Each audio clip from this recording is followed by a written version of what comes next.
un monstruo político como lo es Andrés Manuel.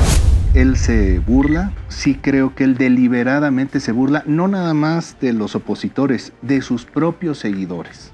Eso es lo más triste. El narcisista patológico está formado por, y esto te va a hacer mucho sentido con Andrés Manuel, por oportunistas, por timadores, por charlatanes que explotan a los demás en beneficio propio. En su mayoría, esto es el narcisismo maligno, son vengativos y desprecian a sus víctimas. Vengativos en donde lo vemos en López Obrador. Yo creo que es su marca personal, ¿no? La venganza. Él quiere pasar a la historia. Yo creo que nada más por eso no se religió. Porque él calculó y dijo, si me relijo voy a quedar como todos los que han hecho. No, mejor no me relijo, hago un maximato, a ver cómo le hago para yo seguir teniendo influencia. Nunca quiso acabar con la corrupción. Él lo que no quería estar fuera.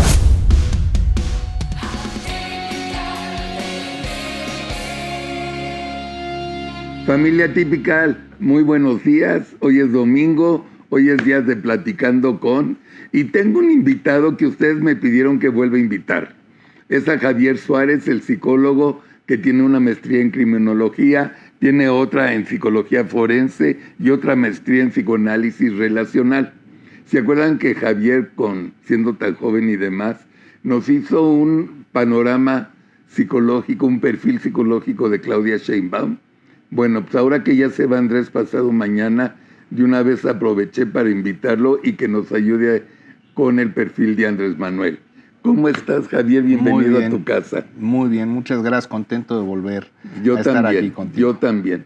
Dime una cosa, yo te tengo una primera pregunta que antes que se me olvide te la voy a hacer. Estoy seguro que Andrés Manuel López Obrador, viéndose mañana en la noche, después de ir a hacer pipí antes de dormir, se ve en el espejo y dijo, me los chingué, con una sonrisa de oreja a oreja. Sí.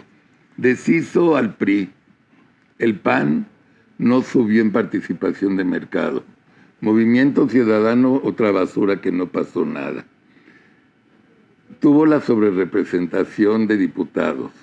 Logró repartir los diputados a sus anchas para que el Partido Verde injustamente sea el segundo partido y luego que le sigue el PAN. Sacó la reforma judicial. No construyó el aeropuerto. Hizo Dos Bocas que aunque no refine nada, salió con sus dos bocas. Hizo el Tren Maya, que dijo que no iba a destruir ni un árbol, destruyó 10 millones de árboles. Hizo el peor aeropuerto de la historia del mundo mundial, que a lo mejor, sin ofender a Tampico, es un buen aeropuerto para Tampico, no para la Ciudad de México. Sus hijos se robaron toda la lana del mundo, sus amigos, sus familiares, Rocío Nale, la gobernadora del Estado de México, todas unas bolas de ratas asquerosas, y se salió con la suya. Gary, mi hijo, me dijo cuando estudió cine que en Hollywood la fórmula de Hollywood es que los buenos siempre ganan al final de la película. Y yo no creo que Andrés Manuel fue un buen ser humano para que quede feliz de la vida burlándose de nosotros.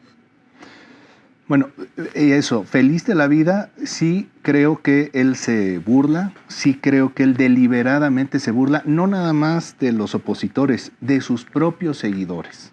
Eso es lo más triste. Pero feliz, nunca.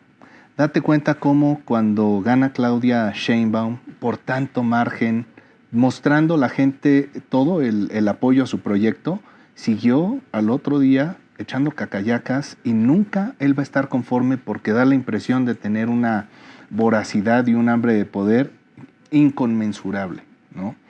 Entonces, el perfil, la hipótesis que estoy haciendo acerca de la personalidad de Andrés Manuel López Obrador da precisamente en este punto del que tú estás hablando. ¿Cuál Precisamente. Mira, me gustaría, no voy a hacer el misterio de dejarlo hasta el último, sino de un inicio decir qué es, y vamos a usar el programa para explicar por qué es eso y no otra cosa, Con ¿no? mucho gusto. Sí, hay una parte esencialmente narcisista, pero hay varios tipos de narcisismo, no hay un solo tipo de narcisismo. Y hay un tipo de narcisismo del que se llama el narcisismo patológico, narcisismo maligno, narcisismo, narcisismo patológico, narcisismo maligno. Ese es básicamente como se le conoce, ¿no? Entonces, ¿quién es el que más ha estudiado este fenómeno? Se llama Otto Kemberg. Es un psicoanalista chileno, pero que trabaja en Nueva York actualmente. Y vamos a pensar que el narcisismo, efectivamente, el narcisismo es una hambre, una sed de atención y de admiración. Pero en esa hambre de admiración también hay otro, hoy por hoy se conoce en la psicología el término del espectro. Es decir, un trastorno de la personalidad no es esto de forma pura, también tiene otros matices. Y en este espectro va de la normalidad a la patología. Y dentro de este espectro, la parte más patológica de narcisismo es precisamente el narcisismo patológico, que está en la frontera con el trastorno antisocial. El narcisismo, que es esta hambre, esta búsqueda de la atención y de ser especiales y ser considerados especiales, junto o en la frontera de un trastorno en el que deliberadamente se engaña, se estafa, se violenta los derechos de los demás, que ese es el trastorno antisocial.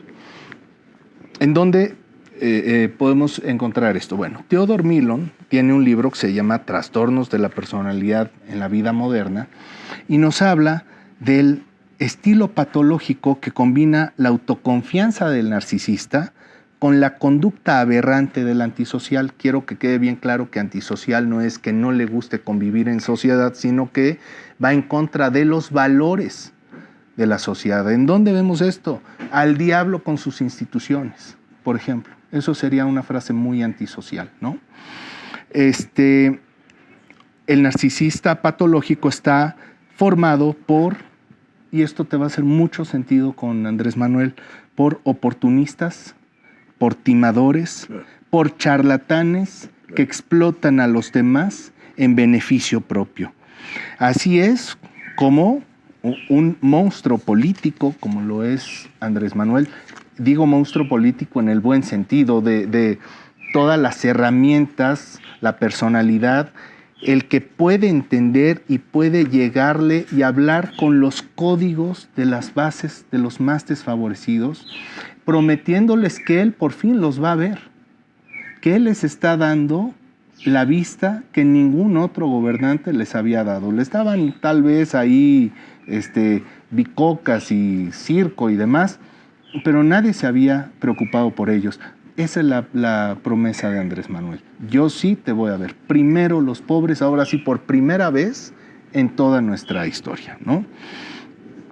Entonces, en el punto central es López Obrador, Andrés Manuel López Obrador, ¿es un héroe social? ¿O es un charlatán timador que utilizó a los pobres y la esperanza de los pobres para construir su plataforma política? Para los pobres no es charlatán. No, bueno, ese ya, y para otros, no, y para otras personas tampoco, sin criterio tampoco, exactamente. Exacto. ¿No? Es, al contrario, el ser humano fantástico. Ahora, ¿por qué siguen insistiendo? ¿Por qué a pesar de malos resultados y que ellos mismos se quejan, siguen creyendo? Bueno, porque parece que no tienen otra cosa, otra rama de dónde agarrarse, de dónde afianzarse, que esta nueva movimiento, esta nueva transformación que viene, en la que en teoría y en el discurso nada más les favorece, pero parece que se van guiando a través de lo que escuchan y no de lo que ven sus ojos, ¿no? Bueno, en su mayoría, esto es el narcisismo maligno, son vengativos y desprecian a sus víctimas. Vengativos en donde lo vemos en López Obrador. Yo creo que es su marca personal, ¿no? La venganza. Absoluto. Es más, incluso en Estados Unidos, un senador de apellido Vernon le advierte a Joe Biden y le dice, hay que tener cuidado del debilitamiento que están teniendo, esto hace 3 años, el debilitamiento que están teniendo las instituciones de México a nivel judicial, porque están siendo politizadas y utilizadas para vendetas personales del presidente. Lo puso como un foco rojo, cosa que, bueno, ahorita ya como están las cosas, en aquel entonces estaba politizando apenas las instituciones judiciales. Ahora ya estamos varios pasos más adelante, ¿no? Aunque muchos, de hecho, Theodore Millon a este tipo de narcisista les llama inescrupulosos. Pero es el mismo, el maligno, el patológico, el inescrupuloso son sin escrúpulos, amorales, falsos. Estos narcisistas son más que simplemente desleales y explotadores, ya que en el fondo muestran una indiferencia flagrante al bienestar ajeno. Muchas de las cosas que tú puedes ver de López Obrador que dices, ¿por qué lo hace? Desleales, explotadores y con una gran indiferencia a lo que le conviene al pueblo. Aunque sean sus amigos de los que él dijo que eran sus... Hizo un video de 45 minutos, López Obrador, hablando, yendo a visitar a sus amigos allá en su pueblo, felices los amigos de estar con él, de ver lo lejos que ha llegado. Y ¿sabes qué? Acuérdate qué fue lo que pasó cuando estaban las inundaciones y la presa y demás en Tabasco. ¿Hacia dónde va a ir el agua? Hacia el pobre. Hacia el pobre. Entonces, nuevamente, ese es el tema de López Obrador, no interesándole y explotando, porque aquí se ve no nada más que no le interesó el pobre, sino la explotación del pobre. Él explota por medio del discurso a estas personas menos favorecidas y jugando con sus esperanzas. Pero dime una cosa, sí. ¿Por qué siempre jugó estos 6 años el papel de víctima? O sea, me acuerdo, el mejor ejemplo, porque es muy reciente, es Acapulco.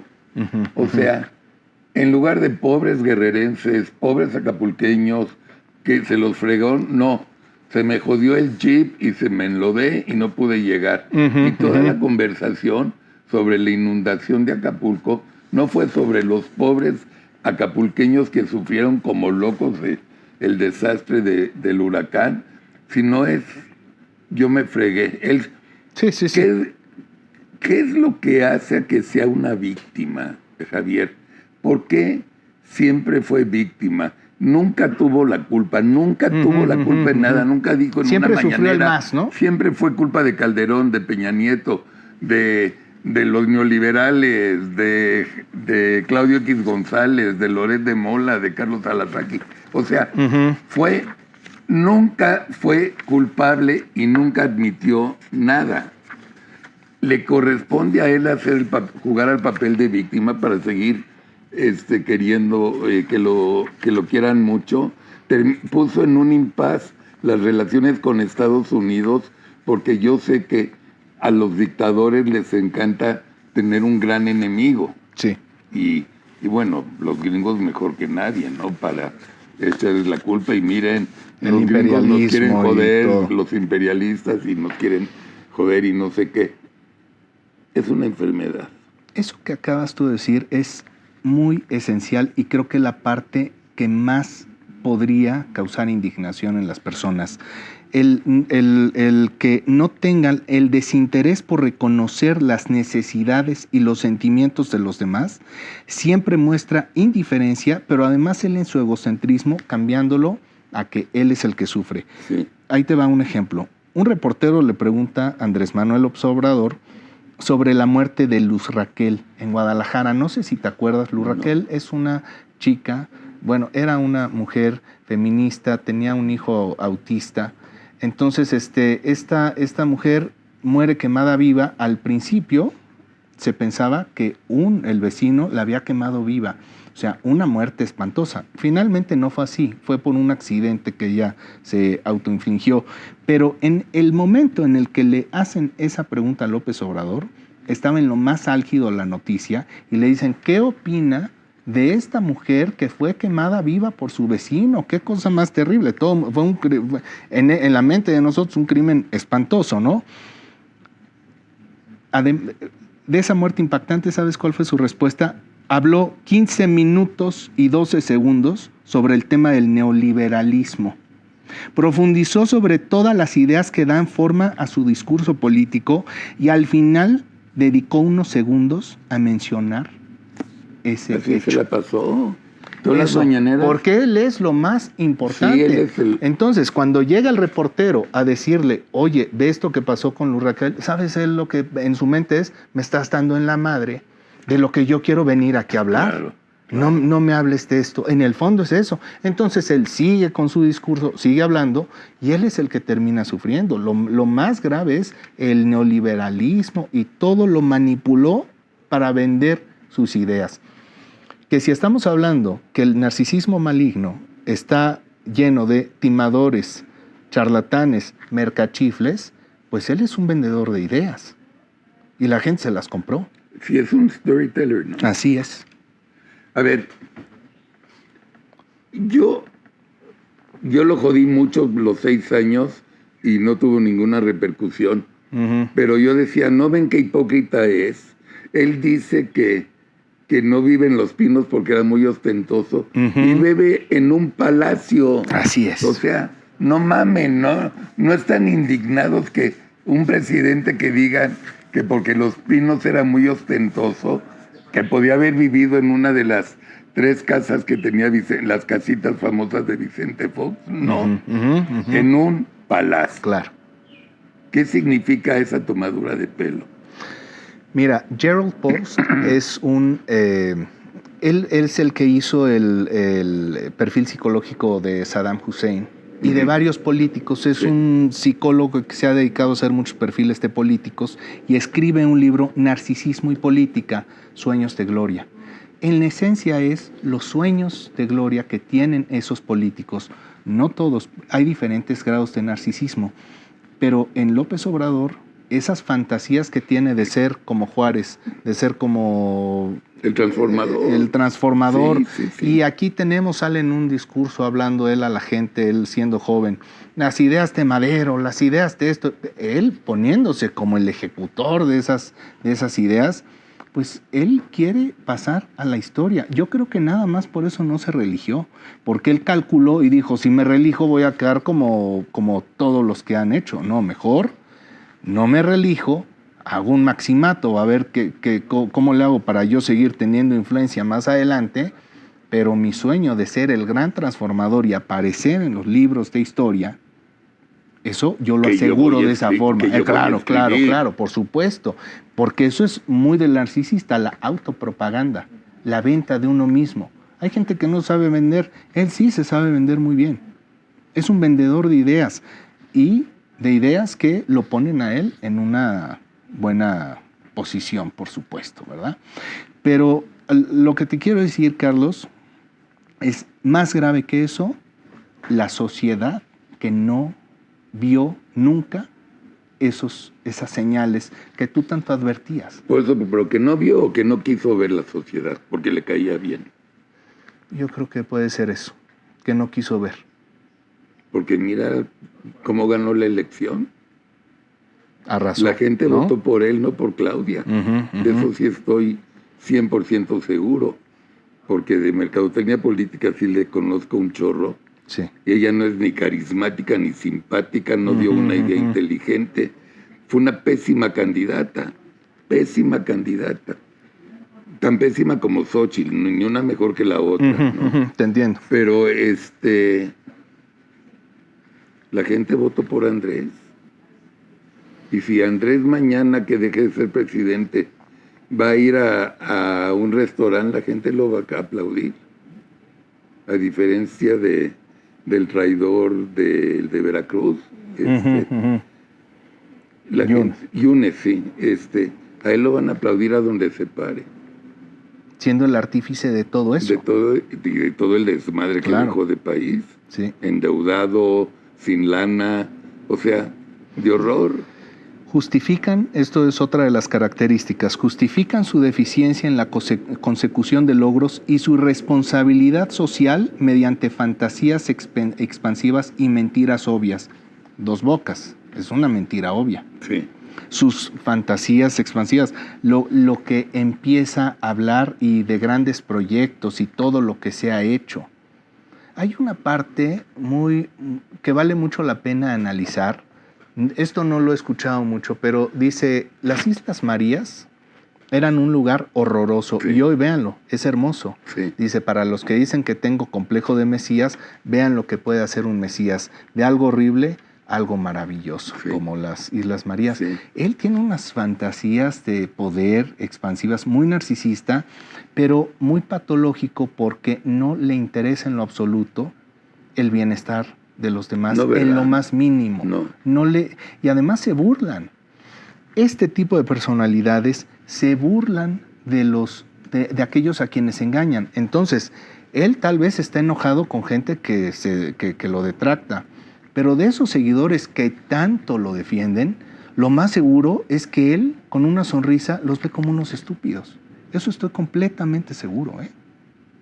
A los propios seguidores. Entonces, aquí lo que cabe mencionar es hasta dónde o por qué llegó tan lejos López Obrador, o Tokenberg, lo que analiza de este tipo de líderes en los que se vuelven con una acumulación de poder, que pueden hacer lo que sea. Todo depende de la respuesta de la gente. Si no son criticados y si su base, que confía en ellos, sigue confiando en ellos, ellos van a seguir para adelante. No hay nadie que les ponga un alto. ¿Qué está pasando con esa gente? No me he detenido a pensarlo, pero podríamos tener algunas ideas en algún momento. A ver, hablamos de Claudia Sheinbaum hace 2 meses y medio, 3 meses. ¿Él va a dejar gobernar a Claudia? ¿Se va a ir a la chingada a leer y escribir, como dijo? No. No creo ni que lea tanto. Yo tampoco. ¿No? Número uno. Y de escribir puro escritor fantasma. No la va a querer dejar, pero lo que vine aquí a mencionar es que yo no creo que Claudia se vaya a dejar. Tal vez está ahorita en un estado dormida.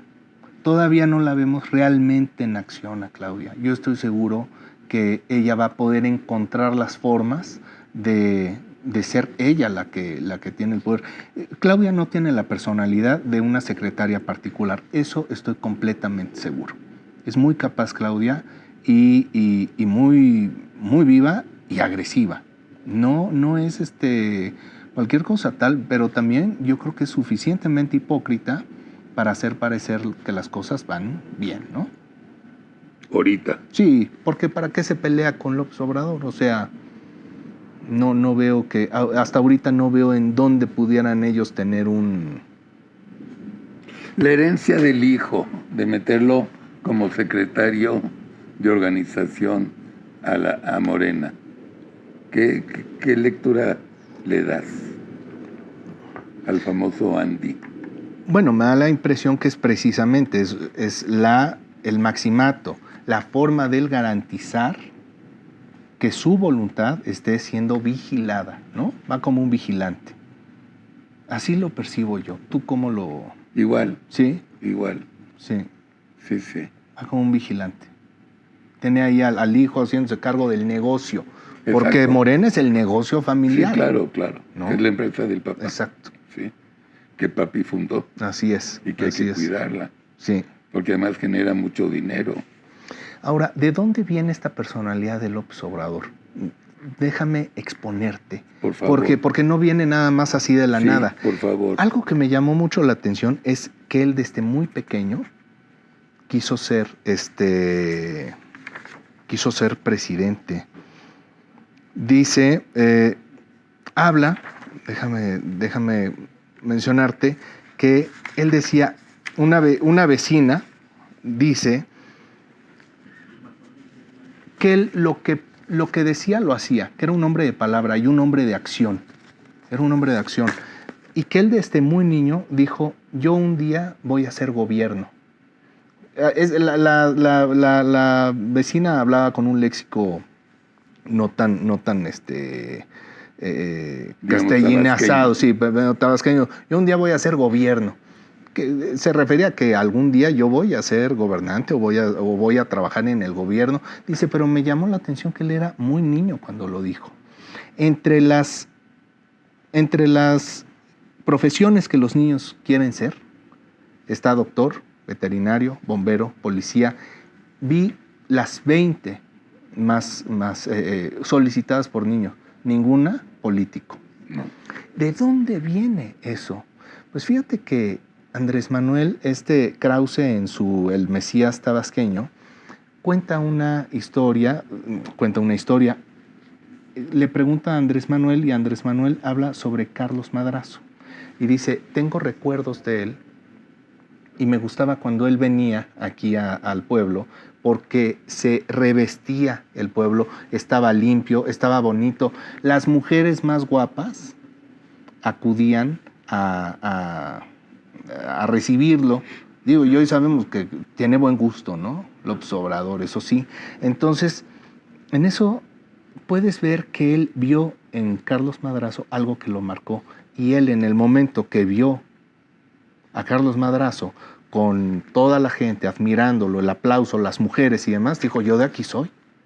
Aunque haya sido un niño, sí es posible que se comience a fraguar un narcisismo aún en los niños. Bueno, de hecho los niños son más narcisistas que los adultos. Claro. ¿No? Entonces, más bien, no supera ese narcisismo. Entonces, él quería hacer eso y lo logró. ¿Pero a qué costo? ¿No? A costo de la traición de aquellos pobres a quienes él traicionó. Esa es lo verdaderamente triste. Y eso es la peor parte del López Obrador, que él llega hasta donde llega jugando con la confianza de aquellos que juró nunca traicionar. Entonces, ¿cómo explicas si la imagen de Carlos Madrazo lo inspiró? Uh-huh. Ya puedo entender la relación que tuvo con su hijo, con Roberto. Exactamente. Nunca se pelearon a fondo, porque era el hijo de su ídolo, a lo mejor. Es posible. Porque Roberto abrió Latinos. Sí. Y Latinos le da, pero hasta con los dientes igual que nosotros. Y ahí siguió Latinos. Nunca pudo cerrar Latinos. Tenía como un respeto, algo ¿no? Ahí. Pues esa es la explicación, puede ser, ¿no? Por supuesto.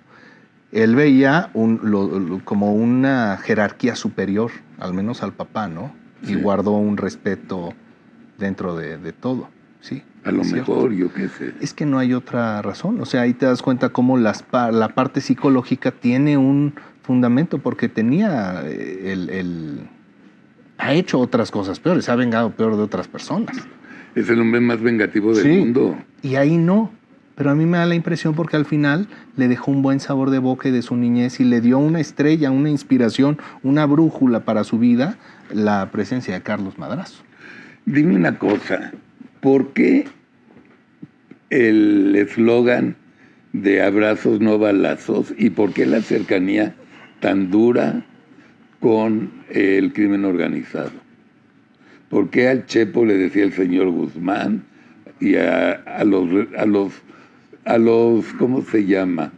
A todos los del crimen organizado le decía señor, y a Loret le dice Loret, a mí me decía Alaraki, una vez me comparó con Hitler y con Goebbels? ¿Por qué? Mira, a ese respecto... Con los malos son los buenos y los buenos somos los malos. Sí, en el mundo al revés, ¿no? ¿Por? Él. ¿Qué impresión te da ese comportamiento? Mira, a mí, por ejemplo, cuando él se baja a saludar a la mamá del Chapo, Sí. se baja, tiene esa deferencia Sí. de bajarse, darle la mano. Esa educación. ¿Sabes qué fue lo primero que me vino a la mente? Hay una fotografía en la que hay una mujer que se arrodilla ante él para pedirle, no me acuerdo, estaba muy dolida, no sé si del crimen o algo. Ella se arrodilla y él hizo esto. Sí. Ya después, Son los desaparecidos. ya después se acomidió a ayudar a la señora, pero estuvo un segundito y un poco más así. Pues a mí, yo dije, a mí me cayó muy mal que a la pobre señora, no, un caballero, la verdad es que la vez que se te arrolla, del inicio, no la dejes ni que toca, claro, ni que toque las rodillas, ya claro. estás ahí. Pero a la señora, a la mamá del Chapo, ahí sí, con una complacencia, con una educación que no lo habíamos visto. ¿Por qué? Mira, sería especular demasiado, pero sí veo una diferencia y tal vez sea el desprecio que tiene por los pobres. Que él hable de los pobres no es precisamente tal vez porque los quiera, quién sabe hasta dónde los desprecia, ¿eh? Porque yo veo en él que él lo número uno que quería era salir de su pueblo. Él tenía otras ambiciones, otras aspiraciones. Ese lugar donde hoy por hoy va y ve a sus amigos de juventud, son unos jornaleros que están andando a pie y con un machete, y esos son los amigos de juventud de López Obrador. Él ha avanzado. El crecimiento que él ha tenido en su vida es exponencial. Ahora, él no fue pobre, él fue clase media. Para el pueblo. O sea, sí pero tenían una media. Era una el papá comerciante, miscelánea que tenían y demás, pero él tenía otras aspiraciones que sí, y de hecho el estadio de béisbol fue donación del abuelo y demás. Claro. Él estaba en una buena posición en el pueblo, sí, eso sin duda, pero él tenía otras aspiraciones para él mismo. El pueblo le quedaba muy chico. Y yo no sé hasta dónde, él desprecia la pobreza. A mí me da esa impresión, te digo, no se me hace casualidad, porque él lo que quería era ser como Carlos Madrazo. Él no se identificaba realmente con el pueblo, utilizó al pueblo en su discurso. Pero no lo veo que él realmente esté comprometido con las causas populares a la hora de ver los hechos, no. Una persona con esa personalidad, que ya llegó al grado máximo que un mexicano puede aspirar, que es la presidencia de la República, yo no lo veo como un Ernesto Zedillo, dando clases en la universidad, ser jefe catedrático de un área de una de las universidades más prestigiadas. No lo veo ni dando clases, no creo que sepa dar clases. Exacto. Pero ¿qué hace un ser humano cuando de ese apogeo diario de conferencias matutinas y salir en los periódicos y demás, ¿qué le queda? Seguir buscando de alguna manera el aplauso. Lo va a seguir buscando. Claro. Ese es su alimento. Claro. Ese fue su fuente de poder. Los partidos, por ejemplo, él tuvo sus derrotas en su juventud y demás, pero él adquirió en el pueblo y en la venta de sus ideas y el apoyo del pueblo un poder que no lo podía obtener por una parte institucional. Correcto. La gente se lo dio y a través del apoyo popular y sus caravanas que hacía, Caravana por la Democracia en los 90s, él a través de la extorsión pudo lograr muchas cosas. Y parte del perfil psicológico del que extorsiona es abusar, obteniendo mucho más de lo que merece por medio de comprometer a otra persona, ¿no? En este caso, vamos a suponer que por medio de estas caravanas y la presión social que él ejercía, él podía extorsionar o me das esto que yo quiero, sea posiciones, sea, no sé, o ahorita libero al tigre, pues no era esa su amenaza. Claro. Voy a liberar al tigre. Sí. Es la capacidad, él encontró en el aplauso de la gente y en la fe de la gente en él, su gran poder. Y él no lo va a soltar por nada del mundo y él va a seguir buscando ese aplauso, que eso sería totalmente lo contrario al héroe. El héroe, en los diálogos de Platón, en el Crátilo, Sócrates está hablando con Crátilo, me parece, y dice, ¿qué es héroe? Dice, ¿no sabe lo que es héroe? Pues se diferencia por una letra de eros, es el amor, es el que actúa desde el amor, el que se sacrifica por amor. Los grandes héroes, desde Hércules, por ejemplo, se sacrificó, Jesucristo se sacrifica. Los héroes siempre está el sacrificio. El antihéroe, el falso héroe, es el que busca el aplauso, tal vez diciendo cosas bonitas, pero no busca el salir raspado, lo único que busca es ser venerado. Y eso es lo que yo veo en López Obrador. Ya más profundamente, ya saliéndome un poquito de la psicología, pero la filosofía nos brinda un panorama de lo que es lo heroico, y Joseph Pieper habla del pseudohéroe, el falso héroe es el que busca el aplauso y la veneración, no el sacrificio. ¿Por qué no hizo nunca nada contra Ovalle, el director de Segalmex, que fue uno de sus primeros jefes cuando él era joven, en el PRI? No solamente, o sea, se robaron Segalmex 15,000 millones de pesos, se los robaron. Él lo perdonó, yo no sé cuánto dinero se llevó Ovalle, cuánto dinero se llevó sus gentes, pero lo perdonó. Sí. Y no solamente lo perdonó, lo protegió y le dio un puesto en la Secretaría de Gobernación. A Bartlett nunca lo tocó. A los hijos de Bartlett nunca lo tocó. A la Rocío Nale, que es más rica que Alibaba y los 40 ladrones, no la tocó y la hizo gobernadora de Veracruz. A Delfina, que fue declarada culpable porque le quitaba dinero a los trabajadores en su delegación, la hizo gobernadora. Yo no entiendo este encubrimiento. Porque él en el fondo nunca quiso acabar con la corrupción. Él lo que no quería estar fuera. Ese era su coraje. A ver, vamos a tratar de entender. Corrupción la entendemos de muchas formas. Sí. Desde la ética hasta la clásica que le das mordida al mordelón para que te deje. ¿Él lo hizo por dinero? Sí. No, fíjate que no creo que sea así de facto. Estas aspiraciones de grandeza que él tiene superan el tema del dinero. No es algo que el dinero le va a llenar esa hambre de poder que él tiene.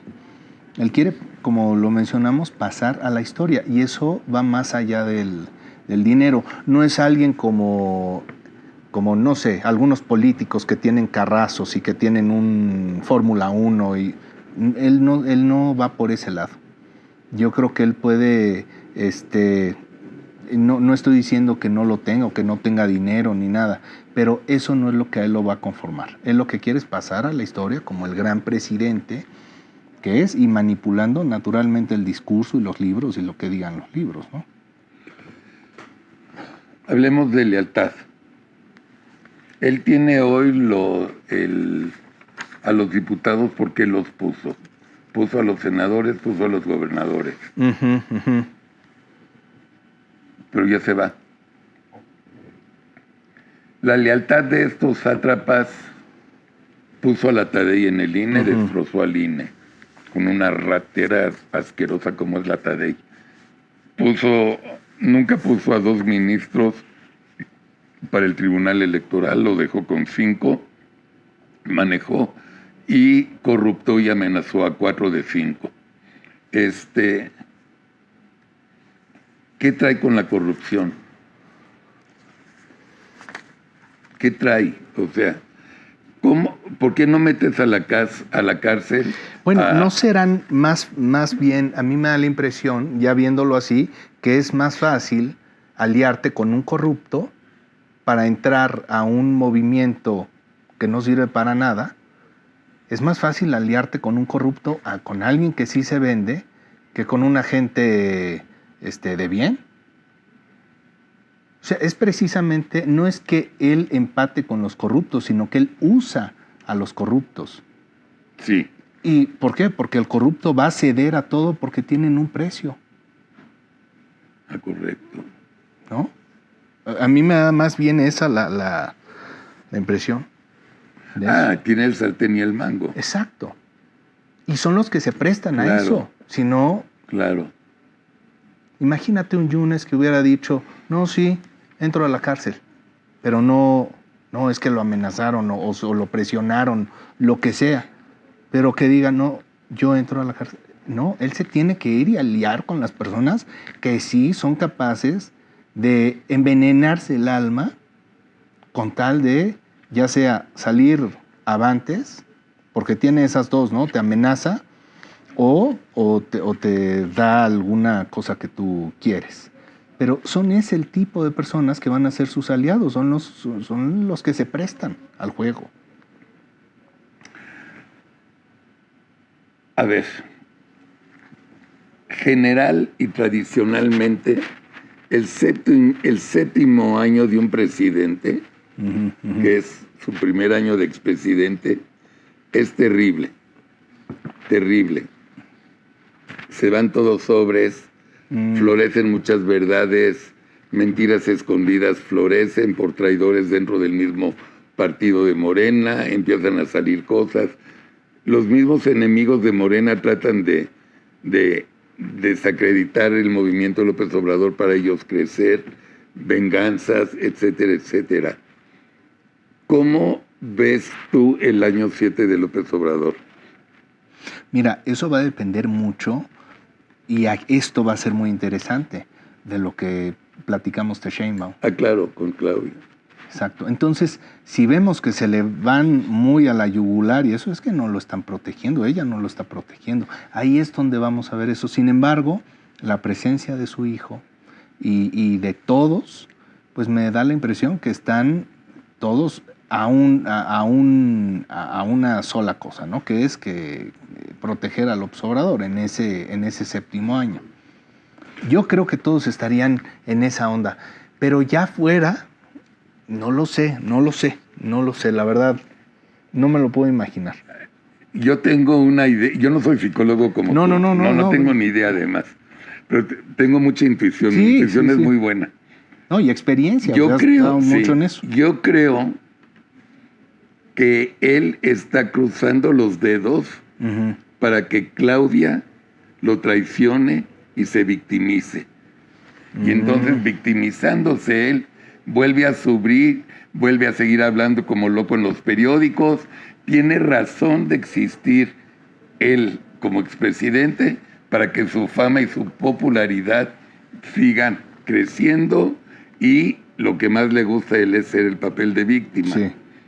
Yo creo que él estaría rezándole a Dios que por favor, así con un ojito, ojalá y me venga para tener de dónde agarrarme. Claro, porque si no todo va bien, ya se acabó la historia, ya se acabó la novela. Sí, ¿no? Exacto. No, López Obrador, el mejor presidente. Sí, el mejor presidente.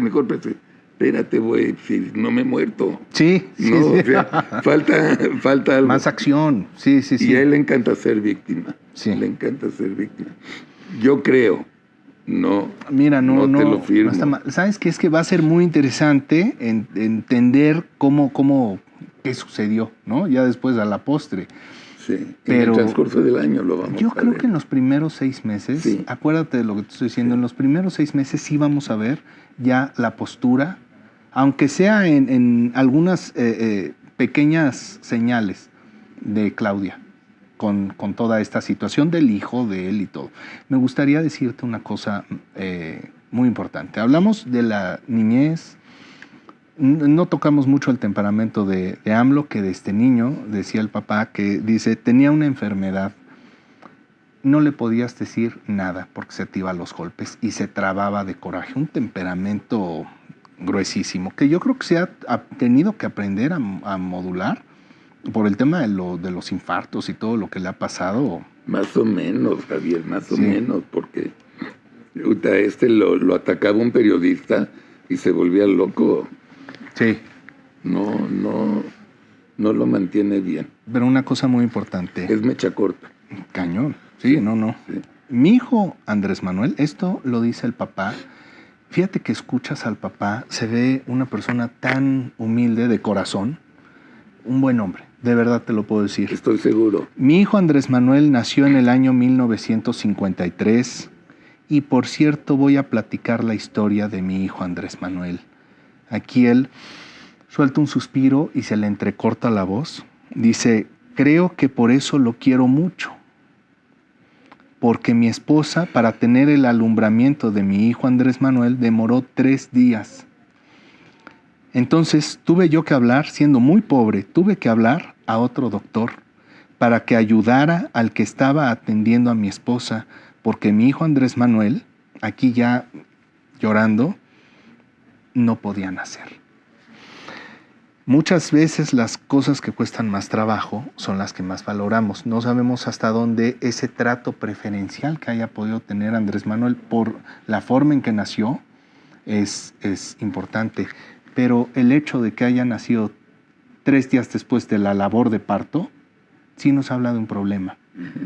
Y eso es un problema desde el nacimiento. Y nosotros no sabemos, esto es una hipótesis, pero una de las áreas del cerebro que se pueden malograr o que pueden empezar a tener un mal desempeño, que pueden ser dañadas por una labor de parto de 72 horas, atrasado, por la falta de oxigenación, es el lóbulo prefrontal. Y en el lóbulo prefrontal, este tipo de personalidades con daños en el lóbulo prefrontal, hay muchos casos en los que precisamente ya a la hora que los examinan con todos los estudios, hay ese tipo de daños en el lóbulo prefrontal. Y no vas a dar crédito que también problemas en el lenguaje, se tardan para responder, parece que se tardan mucho tiempo pensando. Todos esos son síntomas de un daño en el lóbulo prefrontal. ¿Y dónde pudo haberse ocasionado es precisamente en esa tardía labor de parto? Es una hipótesis. ¿Dónde leíste esto del papá? Está en un video. Que me metí hasta, ya sabes, no es muy fácil de conseguir, pero lo encontré. Te lo paso ahorita. Sí, con mucho gusto. Sí. Sí, pero y realmente te conmueve, el Señor te conmueve. El Señor sufrió mucho y Él seguramente pues fue la joya de la corona. Ahí comienzan en esos tratos como un niño puede empezar a tener esas fantasías y pueden germinar en él desde lo relacional, en el trato con los papás, pero también no podemos dejar a un lado un daño leve, naturalmente, en el lóbulo prefrontal, ¿no?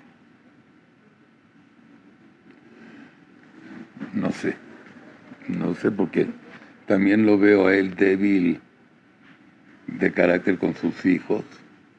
Sus hijos hacen lo que quieren con él, lo que quieren con ¿sí? él. ¿Qué? Sí, pues velos. Y no sé. Es un tipo peculiar.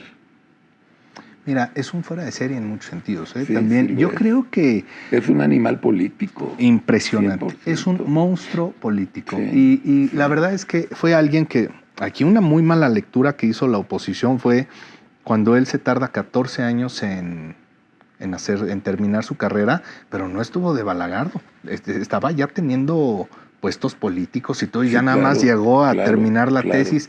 Es un hombre de acción, realmente ejecuta los planes que tiene. Aunque sean pendejos. Aunque sea una fregadera, y todo viene de su hambre, de un sueño guajiro, ¿no?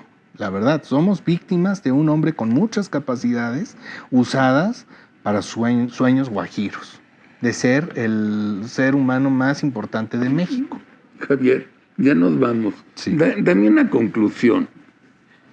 Mira, la conclusión que no... Y una predicción, que se entiende como predicción. Sí. La conclusión es que el tema no es López Obrador, no es el problema López Obrador, es la gente que no confía en sus sentidos, que no confía en lo que ve. Te voy a poner un ejemplo y esto tiene que ver como conclusión. Un amigo mío se quebró el pómulo, se fue al Hospital Conde de Valencia y se tardaron 3 semanas en darle cita. Le decían, no tenemos recursos, no tenemos esto. Y dice, oye, por más que yo he defendido a López Obrador todo el tiempo, pues es que la verdad no estaban así las cosas. Está muy mal la situación. Entonces ya andaba medio anti López Obrador. Apenas ya lo operaron, se sintió mejor, ya otra vez volviendo a defenderlo como si le pagara, que además no le paga. Pero te voy a decir una cosa, ese es el problema, la gente. ¿Qué está ocurriendo con la gente que cae víctima de estos engaños? Del flautista de Hamelin, ¿por qué ser ese ratón que se va al barranco? Bueno, no, ahora sí que no venía preparado.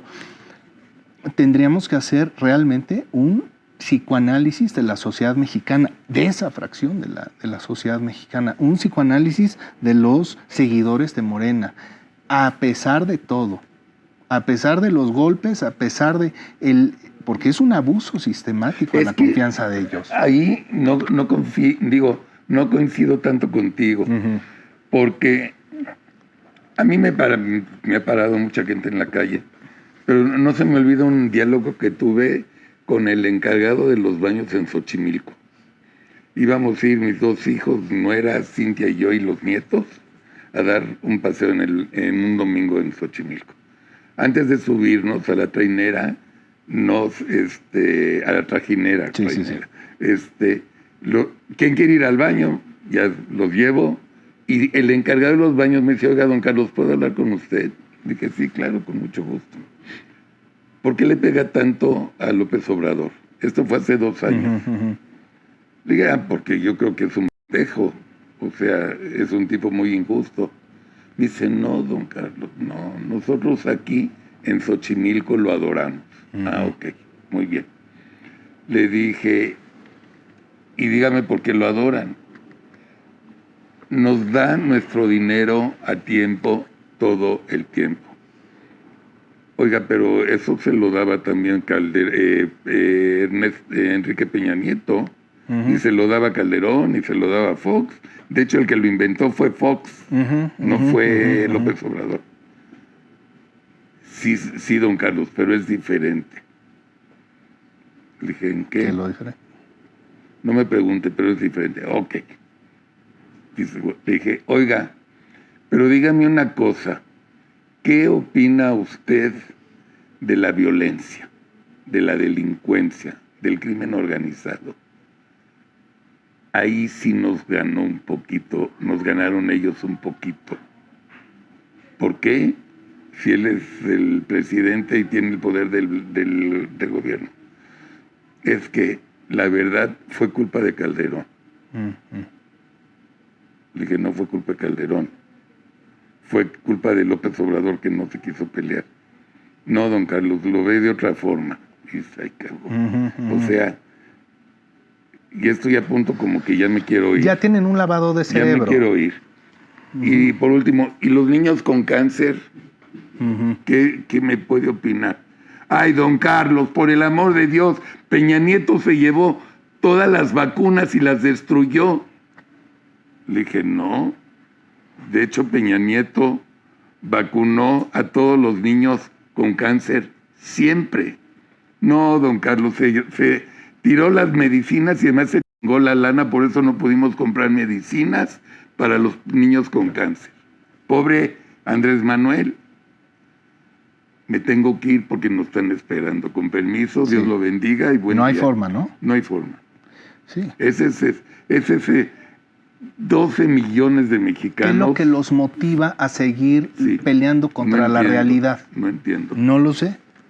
Dame oportunidad y déjame hacer un análisis bien te lo juro que estructurado, porque esto es muy importante y esto no va a acabar con López Obrador. No. Esas personas van a seguir y es muy probable que López Obrador sea necesario para que el aparato de Morena siga lubricado, que esté mandando sus mensajes y a la gente y choreando. Él es el que tiene que estar contando el cuento. No Claudia. No Claudia. Entonces es el que va a tener que estar encantando a estos ratones que van al barranco, ¿no? En Hamelin. Es necesario que él continúe. Muy probablemente esa vaya a terminar siendo la función necesaria, que sigan teniendo el avivamiento de las voluntades para estar con ellos. Ese sería el pronóstico. Javier Suárez, te lo dejo de tarea. Sí, no, ya. En serio, ¿eh? No, es que es vital. Y te dejo de tarea la próxima vez que vengas y que estés en México. No solamente te dejo de tarea eso, sino me empiezas a dar el perfil de Claudia, de lo que hablamos ya hace post tiempo. a ver cómo va. Post a ver cómo va. Sí, va, Gracias buenísimo. por venir. Muchas gracias a Te ti, quiero, Carlos. Javier. Igual. Muchas gracias. Familia Atypical, sigan disfrutando de la programación de Atypical. Nos vemos mañana lunes en ¿Por qué? Y luego viene el programa de Jesús Martín Mendoza y de mi querido Mario Di Constanzo y de mi querida Marianita Gómez del Campo, para que sigan disfrutando de toda la información y de toda la programación de Atypical. Muchas gracias a todos.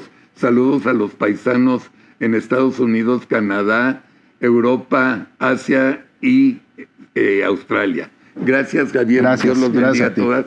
Buenos días.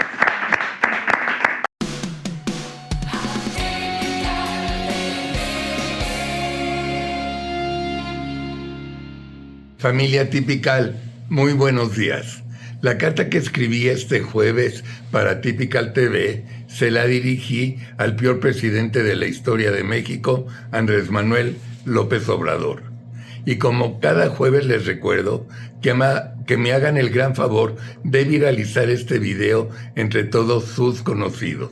Mil gracias. Bien, vamos a la carta. La cabeza de la carta dice: carta dirigida al peor presidente de la historia de México, Andrés Manuel López Obrador. Y entre paréntesis, hasta nunca. Antes tengo 2 prólogos. El primer prólogo. 1000 disculpas a nuestros hermanos españoles. Es que Claudia no tiene ni la más remota idea de lo que acaba de hacer. Y el prólogo 2 se lo dirigí a Juan Ramón de la Fuente. Juan Ramón, supongo que como futuro secretario de Relaciones Exteriores ya vas a renunciar, ¿verdad? Ya sé que con lo que acaba de pasar con España te mueres de vergüenza y da pena ajena, ¿verdad? Bien, ahora sí, amigos, vamos a la carta. Andrés, gracias a Dios que finalmente llegó el día para que te vayas a tu rancho de la chingada a descansar, muy en paz y muy tranquilo. Sé que eres un ser humano muy feliz porque te vas con la cara en todo lo alto porque lograste vengarte de todos tus enemigos. Y cuando te digo de todos, es que fueron todos. Te vengaste de periodistas, de los medios no tradicionales. Estuviste a punto de enterrar al PRI, al PAN y a Movimiento Ciudadano. Acabaste con el PRD, partido que tú fundaste. Con tu basura de reforma judicial, te vengaste de Norma Piña y de los 7 extraordinarios ministros de la Suprema Corte.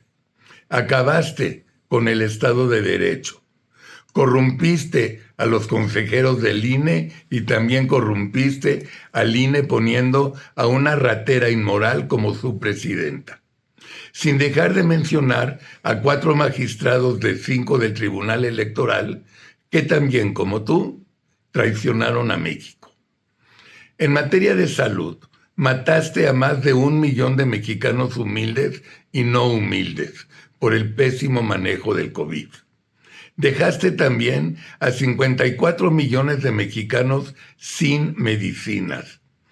Asesinaste a más de 18,000 niños con cáncer y adultos también. En el tema de la educación básica, metiste a un cerdo comunista e ignorante llamado Marx Arriaga para adoctrinar a nuestros niños en lugar de educarlos. Abandonaste a los pobres campesinos. Le quitaste los créditos y las garantías. En materia de seguridad, te vas con el récord histórico de más muertos con violencia. 200,000 muertos. Dejaste en la basura el tema de Ayotzinapa. Rompiste el récord mundial de Ayotzinapas.